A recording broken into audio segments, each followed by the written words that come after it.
सभी को दीपावली की बहुत बहुत शुभकामनाएं। दीपावली पर्व के ठीक एक दिन पहले मनाई जाने वाली नरक चतुर्दशी को छोटी दीपावली के नाम से जाना जाता है। इसे रूप चौदस और काली चतुर्दशी भी कहा जाता है। मान्यता है कि कार्तिक कृष्ण चतुर्दशी के विधि विधान से पूजा करने वाले व्यक्ति को सभी पापों से मुक्ति मिल जाती है।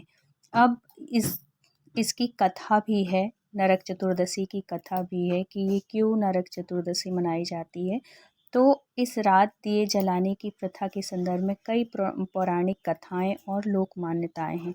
एक कथा के अनुसार आज के दिन ही भगवान श्री कृष्ण ने अत्याचारी दुराचारी असुर नरकासुर का वध किया था और 16,100 कन्याओं को नरकासुर के बंदी गृह से मुक्त कर उन्हें सम्मान प्रदान किया था। इस उपलक्ष्य में दियों की बारात सजाई जाती है। इस दिन के व्रत और पूजा के संदर्भ में एक दूसरी कथा यह है कि रतिदेव नामक एक पुण्यात्मा और धर्मात्मा राजा थे।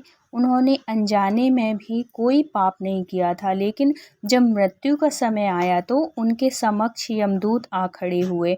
यमदूत को सामने देख राजा अचंभित हुए और बोले, मैंने तो कभी कोई पाप अधर्म कभी किया ही नहीं है।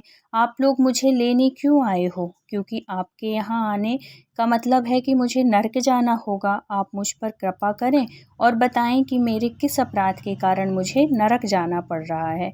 यह सुनकर यमदूत ने कहा कि हे राजन, एक बार आपके द्वार से एक ब्राह्मण भूखा लौट गया था।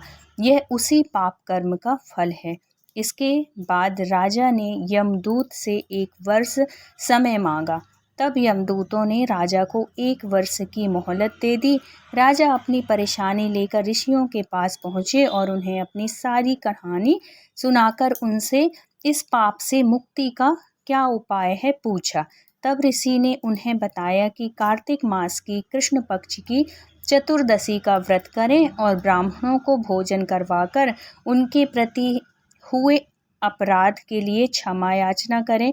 राजा ने वैसे ही किया जैसा ऋषियों ने उन्हें बताया। इस प्रकार राजा का पाप से मुक्त हो गए।